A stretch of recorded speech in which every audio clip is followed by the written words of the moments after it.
समाज पार्टी जिंदाबाद जिंदाबाद, बहुजन समाज पार्टी जिंदाबाद जिंदाबाद, बहन कुमारी मायावती जी, जिंदाबाद जिंदाबाद, बहन कुमारी मायावती जी, जिंदाबाद जिंदाबाद। सर्जन के सम्मान में, जी मैदान में, सर्जन के सम्मान में, जी मैदान में, बहन जी आप संघर्ष करो, हम आपके साथ हैं, बहन जी आप संघर्ष करो, हम आपके साथ हैं, बहन जी आप आगे बढ़ो, हम आपके साथ हैं, बहन जी आप आगे बढ़ो, हम आपके साथ हैं, बहन जी आप आगे बढ़ो। हम आपके साथ हैं। बाबा साहब अमर रहे, बाबा साहब अमर रहे, मनवर साहब अमर रहे, मनवर कांसीराम साहब अमर रहे। बीएसपी की क्या पहचान, नीला झंडा हाथी निशान, बीएसपी की क्या पहचान, नीला झंडा हाथी निशान, बहुजन समाज पार्टी, जिंदाबाद जिंदाबाद, बहुजन समाज पार्टी, जिंदाबाद जिंदाबाद, बहन कुमारी मायावती, जिंदाबाद जिंदाबाद, बहन कुमारी मायावती, जिंदाबाद जिंदाबाद। सर्जन के सम्मान में, जी मैदान में, बहन कुमारी मायावती जी, जिंदाबाद जिंदाबाद, बहन कुमारी मायावती जी, जिंदाबाद जिंदाबाद। बहन जी आप आगे बढ़ो, हम आपके साथ हैं, बहन जी आप आगे बढ़ो, हम आपके साथ हैं, बहन जी आप संघर्ष करो, हम आपके साथ हैं, बहन जी आप संघर्ष करो, हम आपके साथ हैं, बहन जी आप संघर्ष करो। हम आपके साथ हैं। बहन कुमारी मायावती जी, जिंदाबाद जिंदाबाद, बहन कुमारी मायावती जी, जिंदाबाद जिंदाबाद, बहन जी आप संघर्ष करो, हम आपके साथ हैं, बहन जी आप संघर्ष करो, हम आपके साथ हैं, बहन जी आप आगे बढ़ो, हम आपके साथ हैं, बहन जी आप आगे बढ़ो। हम आपके साथ हैं। बहन कुमारी मायावती जी, जिंदाबाद जिंदाबाद, बहन कुमारी मायावती जी, जिंदाबाद जिंदाबाद, बहन कुमारी मायावती जी, जिंदाबाद जिंदाबाद, बहन कुमारी मायावती जी, जिंदाबाद जिंदाबाद। बहन जी आप आगे बढ़े, हम आपके साथ हैं, बहन जी आप आगे बढ़े, हम आपके साथ हैं, बहन जी आगे बढ़े, हम आपके साथ हैं, बहन जी संघर्ष करें। हम आपके साथ हैं। बहन कुमारी मायावती जी, जिंदाबाद जिंदाबाद, बहन कुमारी मायावती जी, जिंदाबाद जिंदाबाद, बहन कुमारी मायावती जी, जिंदाबाद जिंदाबाद, बहन कुमारी मायावती जी, बहन कुमारी मायावती जी, जिंदाबाद जिंदाबाद। बहन जी आप संघर्ष करो, हम आपके साथ हैं, बहन जी आप संघर्ष करो, हम आपके साथ हैं, बहन जी आप आगे बढ़ो। हम आपके साथ हैं। बहुजन समाज पार्टी जिंदाबाद, जिंदाबाद जिंदाबाद, बहुजन समाज पार्टी जिंदाबाद, जिंदाबाद जिंदाबाद, बहन कुमारी मायावती जी जिंदाबाद, जिंदाबाद जिंदाबाद, बहन कुमारी मायावती जी जिंदाबाद। जिंदाबाद जिंदाबाद। सर्जन के सम्मान में, बहन जी मैदान में, सर्जन के सम्मान में, बहन जी मैदान में, बहन जी आप आगे बढ़ो, हम आपके साथ हैं, बहन जी आप आगे बढ़ो। हम आपके साथ हैं। बीएसपी की क्या पहचान, नीला झंडा हाथी निशान, बीएसपी की क्या पहचान, नीला झंडा हाथी निशान, बहुजन समाज पार्टी जिंदाबाद। जिंदाबाद जिंदाबाद।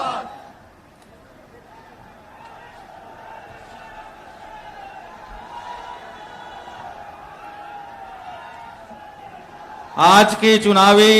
जनसभा की मुखतित बहुजन समाज पार्टी की राष्ट्रीय अध्यक्ष,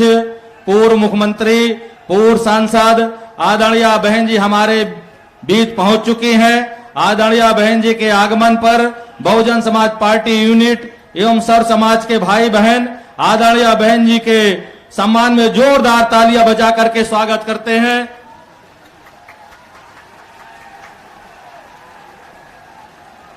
आदरणीय बहन जी के स्वागत में भदोही लोकसभा के प्रत्याशी श्री हरिशंकर उर्फ दादा चौहान जी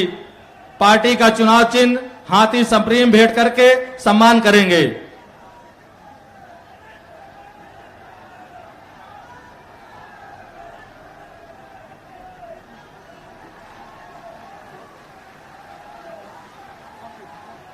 मिर्जापुर के लोकसभा प्रत्याशी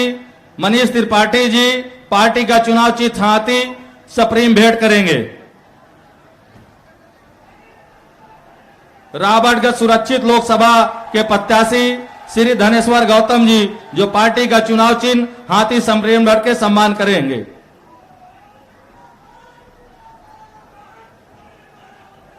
केवल कुमार सिंह जी मिर्जापुर मंडल यूनिट की तरफ से माननीय बहन जी का चुनाव चिन्ह हाथी सप्रीम भेंट करके सम्मान करते हैं।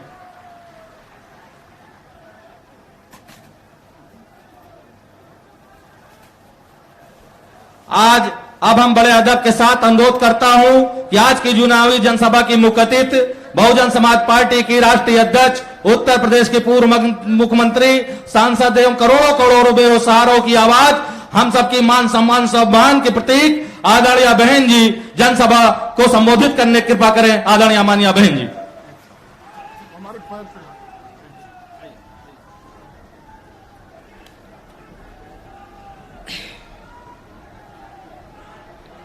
बीएसपी की इस चुनावी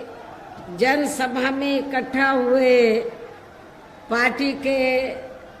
सभी छोटे बड़े पदाधिकारी एवं कार्यकर्तागण, आज आप लोग देश में व यहाँ आपके उत्तर प्रदेश स्टेट में भी लोकसभा के लिए हो रहे आम चुनाव में अपनी पार्टी के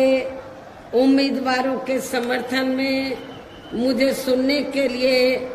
यहाँ भारी संख्या में इकट्ठा हुए हैं, तो उसके लिए मैं आप सभी लोगों का हार्दिक दिल से आभार प्रकट करती हूँ। वैसे आप लोगों को ये मालूम है कि हमारी पार्टी कांग्रेस, बीजेपी व अन्य किसी भी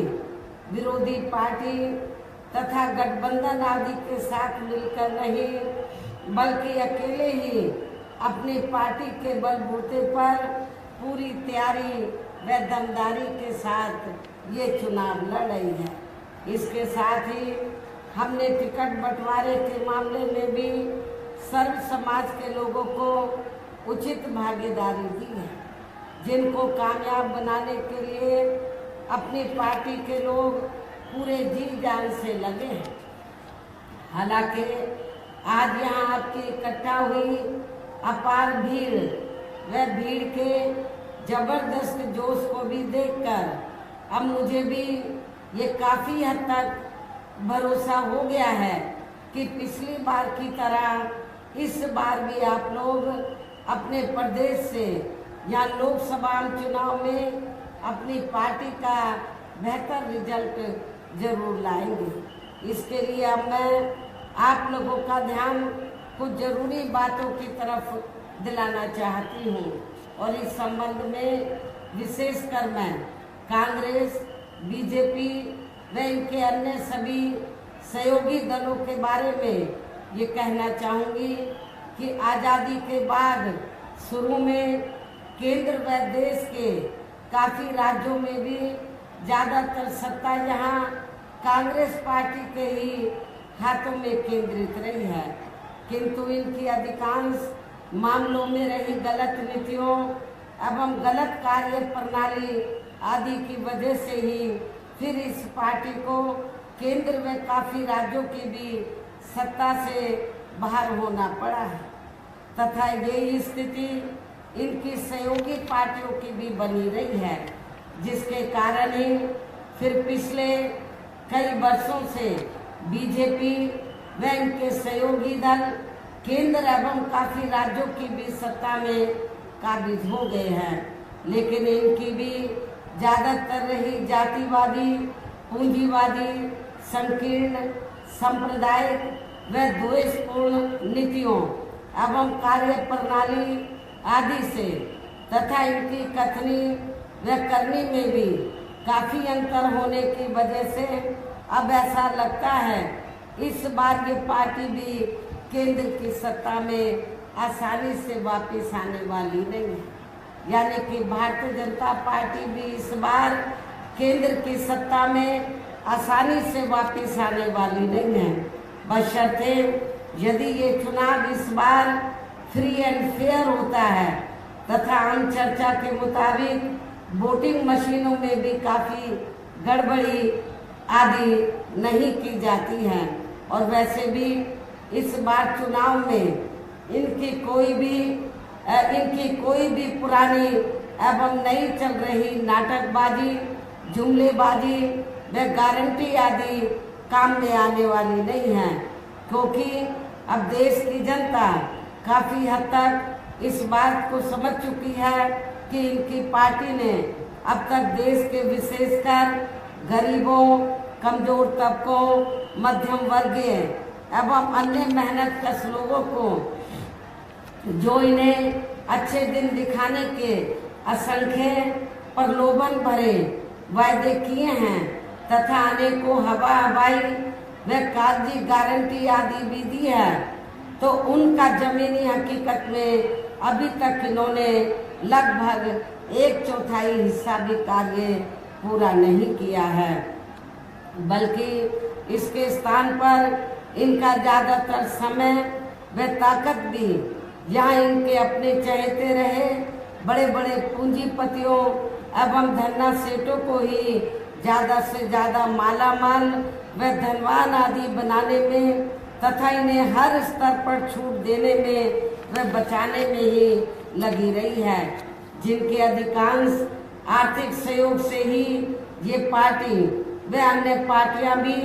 अपना संगठन चलाती हैं तथा चुनाव आदि भी लड़ाती हैं,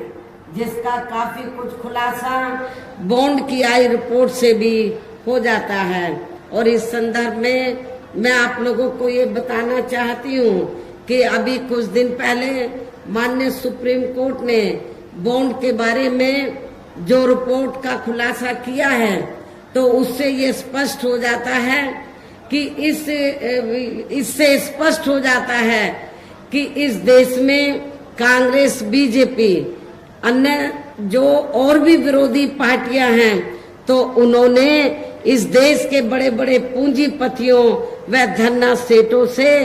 तो अपनी पार्टी के संगठन को चलाने के लिए व चुनाव आदि लड़ाने के लिए बॉन्ड के जरिए इस देश के बड़े बड़े पूंजीपतियों व धन्ना सेठों से अरबों खरबों रुपया लिया है। ये स्पष्ट हो जाता है।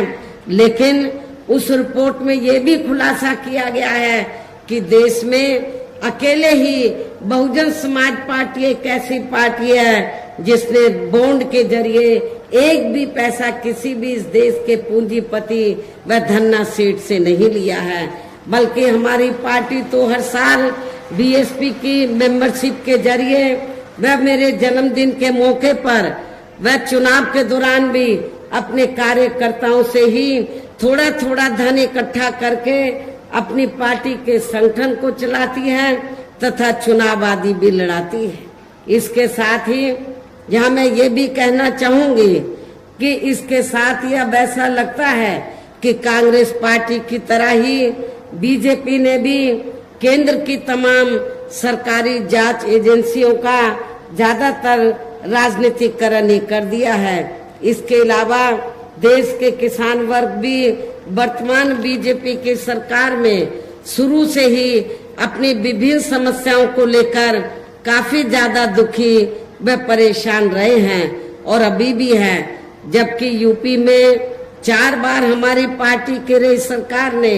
इनके हितों का भी हर स्तर पर विशेष ध्यान रखा है। हमने उत्तर प्रदेश के अंदर अपनी चारों हुकूमतों के दौरान किसानों को समय से खेती करने के लिए सस्ते साधन उपलब्ध कराए और इनकी फसल का भी हमारी सरकार ने उचित दाम दिया है। और इतना ही नहीं, आपका ये जो मिर्जापुर मंडल क्षेत्र है, ये बहुत पिछड़ा हुआ था, तो हमारी पार्टी की सरकार ने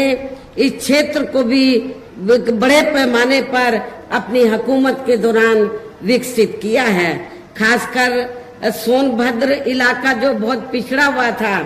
और जहां आदिवासी लोगों की हालत बहुत ज्यादा खराब थी, दलितों के साथ साथ इस एरिया को डेवलप किया और यहाँ पर हमने हर ज्यादातर गांवों को सड़कों से जोड़ा और इन लोगों को यहाँ पर रोटी रोजी के भी साधन उपलब्ध कराए।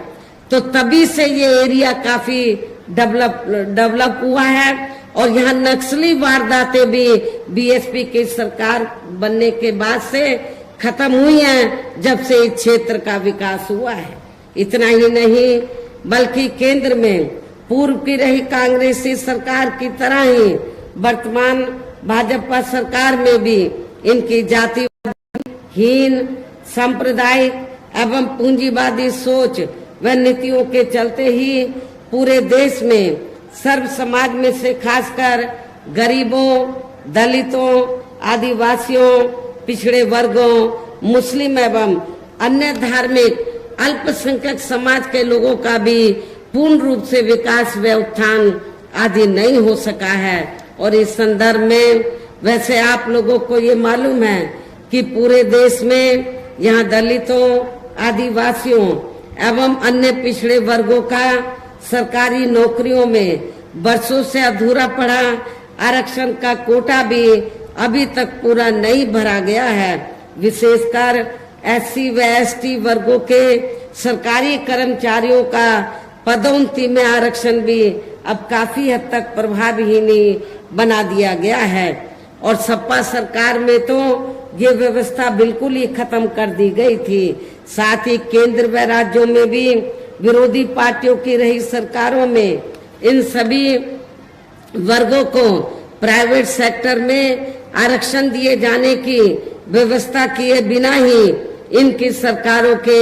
ज्यादातर सरकारी कार्य अब प्राइवेट सेक्टर के जरिए ही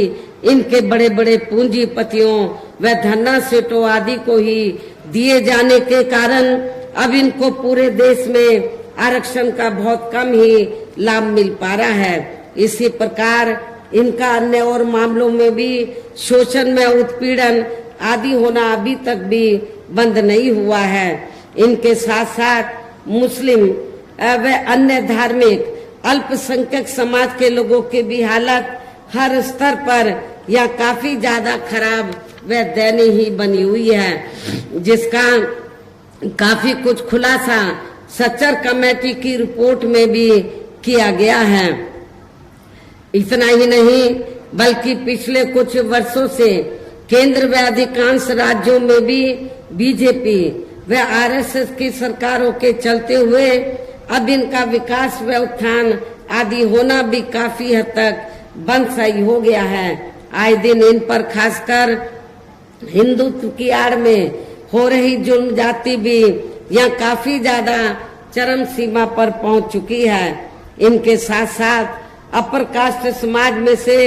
विशेषकर गरीब लोगों की भी हालत हमें कोई खास अच्छी नजर नहीं आती है। और इस वर्तमान बीजेपी की सरकार में तो अपर कास्ट समाज में से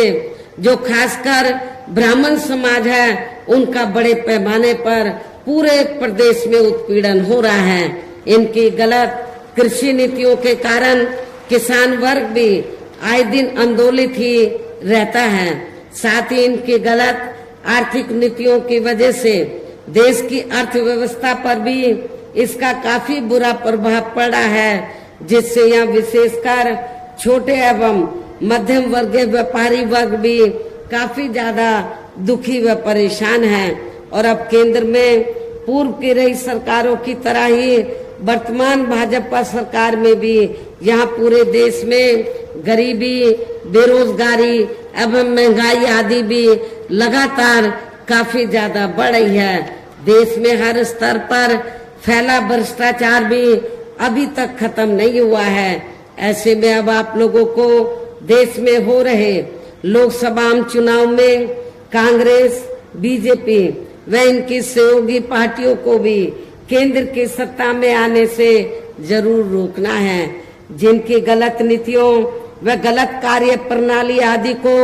आप लोग काफी हद तक आजमा भी चुके हैं। ऐसी स्थिति में अब ये विरोधी पार्टियां इस चुनाव में भी किस्म किस्म के साम, दाम, दंड भेद आदि अनेकों हथकंडे इस्तेमाल करके केंद्र की सत्ता में आने की पूरी कोशिश में लगी हैं, जिनसे अपनी पार्टी के लोगों को हर स्तर पर काफी ज्यादा सावधान रहना है। और इस मामले में विरोधी पार्टियां अपने अपने पक्ष में हवा बनाने के लिए खासकर मीडिया, ओपिनियन पोल व सर्वे आदि का जो बड़े पैमाने पर इस्तेमाल कर रही हैं, तो उनसे भी अपनी पार्टी के लोगों को बिल्कुल भी गुमराह नहीं होना है। इसके साथ ही विरोधी पार्टियों के विभिन्न रूपों में जारी किए गए इनके हवाई व प्रलोभन भरे चुनावी घोषणा पत्रों एवं वायदों आदि के बहकावे में भी अपनी पार्टी के लोगों को कतई नहीं आना है, जिन्हें ये पार्टियां चुनाव खत्म होने के बाद ज्यादातर अमल में नहीं लाती हैं और अब जिन पर से देश की जनता का अधिकांश विश्वास ही उठ गया है। यही खास वजह है कि हमारी पार्टी किसी भी चुनाव में अपनी पार्टी का कोई भी चुनावी घोषणा पत्र आदि जारी नहीं करती है। वैसे भी हमारी पार्टी किसी भी मामले में कहने में बहुत कम बल्कि कार्य करके दिखाने में ही ज्यादा विश्वास रखती है और इस बात का सबसे बड़ा सबूत यह है, उत्तर प्रदेश में 4 बार हमारी पार्टी के नेतृत्व में रही सरकार ने चुनाव में अपनी पार्टी के बिना कोई जारी किए गए चुनावी घोषणा पत्र के ही प्रदेश व आम जनहित में काफी कुछ ऐतिहासिक कार्य करके दिखाए हैं, जिनकी अब देश में अधिकांश पार्टियों की सरकारें काफी नकल भी कर रही हैं। जबकि इस मामले में हमारी पार्टी का ये कहना है कि यदि इन पार्टियों के स्थान पर केंद्र में हमें अपनी पार्टी की सरकार बनाने का मौका मिलता है, तब फिर हमारी पार्टी की बनी सरकार केंद्र में यहाँ अब तक की रही सभी विरोधी पार्टियों की सरकारों की तरह केवल हवाई व कागजी कार्य आदि नहीं करेगी, बल्कि उत्तर प्रदेश की तरह ही जमीनी हकीकत में ठोस कार्य करके दिखाएगी। और इस संदर्भ में खासकर मैं ये कहना चाहूंगी, केंद्र द्वारा देश में पिछले कुछ समय से अति गरीब परिवारों को अस्थायी तौर पर फ्री में जो थोड़ी सी खाद्य सामग्री दी जा रही है, राशन आदि दिया जा रहा है, तो उससे इनका स्थायी तौर पर भला होने वाला नहीं है। जबकि आप लोगों को ये मालूम है, आपको ये मैं बताना चाहती हूँ कि जब भी कोई छोटा चुनाव होता है या बड़ा चुनाव होता है, तो पिछले कुछ समय से हम देख रहे हैं कि इस मुफ्त राशन की आड़ में बीजेपी और आरएसएस के लोग हमारे लोगों को, गरीब लोगों को गुमराह करके उनका वोट लेने का प्रयास करते हैं। जबकि गरीब लोगों को ये मालूम होना चाहिए, इनको जो मुफ्त में राशन दिया जा रहा है, बीजेपी और आरएसएस अपनी जेब से नहीं दे रही है, बल्कि देश की जनता जो केंद्र की सरकार को टैक्स देती है, टैक्स से जो पैसा आता है, उस पैसे से आप लोगों को मुफ्त में राशन दिया जाता है। ये देन बीजेपी व आरएसएस की नहीं है, न ही केंद्र की सरकार की है। इसलिए आप लोगों को बीजेपी और आरएसएस के बहकावे में कतई नहीं आना है। वैसे भी इनकी ये जटिल समस्या, गरीब लोगों की ये जटिल समस्या देश में हर हाथ को काम देने से केवल दूर हो सकती है, जिसकी तरफ हमारी पार्टी की बनी सरकार विशेष ध्यान देगी। साथ ही देश में पिछले काफी वर्षों से आए दिन बढ़ रही गरीबी, बेरोजगारी व महंगाई आदि से भी जनता बहुत ज्यादा दुखी व परेशान है, जिसे भी आर्थिक नीतियों में तब्दीली करके जरूर दूर किया जाएगा। धर्म की भी आड़ में पिछले कुछ वर्षों से खासकर मुस्लिम समाज के लोगों का द्वेष की भावना से जो इनका काफी ज्यादा शोषण व उत्पीड़न आदि किया जा रहा है, तो उसे भी जरूर रोका जाएगा। और ये सब हमने अपनी यूपी की रही सरकार में काफी कुछ करके भी दिखाया है। इसके अलावा हमने यूपी में सर्व समाज में से गरीब एवं बेरोजगार लोगों को बेरोजगारी भत्ता आदि न देकर उन्हें बड़ी तादाद में रोटी रोजी के साधन भी उपलब्ध कराए हैं, जो अब ये कार्य भी अधिकांश ठंडे ही पड़े हैं, जिनको फिर सरकार बनने पर केंद्र में फिर बीएसपी की सरकार बनने पर प्राथमिकता दी जाएगी। कहने का तात्पर्य ये है कि देश में इस समय हो रहे लोकसभा चुनाव में विरोधी पार्टियों के जारी किए गए उनके हवाई व प्रलोभन भरे चुनावी घोषणा पत्रों आदि के बहकावे में अब यहाँ खासकर देश के अति गरीबों, मजदूरों, बेरोजगारों एवं अन्य मेहनतकश लोगों को बिल्कुल भी नहीं आना है और अब इन्हें ऐसे सभी विरोधी पार्टियों को हर हालत में केंद्र की सत्ता में आने से जरूर रोकना है, जिनकी कथनी व करनी में काफी अंतर रहा है तथा जिन्हें ये लोग बरसों से आजमा भी चुके हैं। ऐसे में अब मेरा यही कहना है कि आप लोगों को अपने खुद के व अपने प्रदेश व क्षेत्र तथा देश के भी हित में अपने वोटों को यहाँ कांग्रेस, बीजेपी व अन्य विरोधी पार्टियों को न देकर केवल अपनी एकमात्र हितैषी पार्टी बहुजन समाज पार्टी को ही देना है। जो ये पार्टी उत्तर प्रदेश की तरह ही केंद्र में भी अपनी पार्टी की सरकार बनने पर फिर पूरे देश में यहाँ अपनी पार्टी की सर्वजन हिताय व सर्वजन सुखाय की नीतियों पर आधारित ही सरकार चलाएगी। इसके साथ साथ केंद्र से जुड़ी आपके क्षेत्र की जो भी यहाँ स्थानीय समस्याएं होंगी तो उन्हें भी फिर दूर करने का हर संभव पूरा प्रयास किया जाएगा। साथ ही यहाँ गरीबों, मजदूरों, बेरोजगारों, कर्मचारियों, किसानों, छोटे व्यापारियों एवं अन्य मेहनतकश लोगों के हितों का भी विशेष ध्यान रखा जाएगा। सर्व समाज में से खासकर दलितों, आदिवासियों, पिछड़े वर्गों, मुस्लिम व अन्य धार्मिक अल्पसंख्यक समाज के लोगों के विकास एवं उत्थान के साथ साथ हर स्तर पर इनकी सुरक्षा आदि के लिए भी सख्त कदम उठाए जाएंगे और तभी फिर यहाँ वास्तव में अपने देश के महान संतों, गुरुओं व महापुरुषों में भी विशेषकर महात्मा ज्योतिराव फूले, श्री छत्रपति शाहू जी महाराज, श्री नारायण गुरु, बाबा साहब डॉक्टर भीमराव अंबेडकर एवं मान्यवर श्री कांशीराम जी आदि का अधूरा रहा सपना जरूर साकार हो सकता है, जिनको यूपी में हमारी पार्टी की रही सरकार द्वारा हर स्तर पर पूरा आदर सम्मान दिया गया है। इन्हीं खास बातों के साथ ही अब मेरा देश व आपके स्टेट के भी हित में यही कहना है कि हमारी पार्टी ने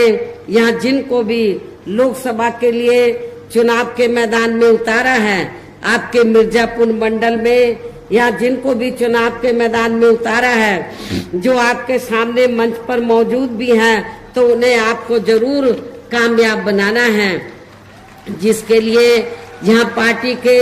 सभी स्तर के छोटे बड़े पदाधिकारी एवं कार्यकर्तागण पूरे जी जान से लगे हैं। और अब अंत में मेरा यही कहना है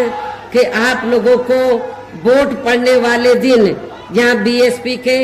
अपने सभी लोकसभा उम्मीदवारों को अर्थात हमने आपके मिर्जापुर मंडल में मिर्जापुर लोकसभा की सीट से श्री मनीष त्रिपाठी को और भदोई लोकसभा की सीट से श्री हरिशंकर सिंह उर्फ दादा चौहान को, रावर्ट्सगंज सुरक्षित लोकसभा की सीट से श्री धनेश्वर गौतम एडवोकेट को हमने चुनाव के मैदान में उतारा है। मेरी आप लोगों से पुरजोर अपील है कि आप लोग बहुजन समाज पार्टी के इन सभी प्रत्याशियों को बीएसपी का जो चुनाव चिन्ह हाथी है, हाथी चुनाव चिन्ह के सामने वाले बटन को दबाकर इनको भारी वोटों के अंतर से जरूर कामयाब बनाना है, विजयी बनाना है। इस खास अपील के साथ ही अब मैं अपनी बात यही समाप्त करती हूँ। जय भीम, जय भारत।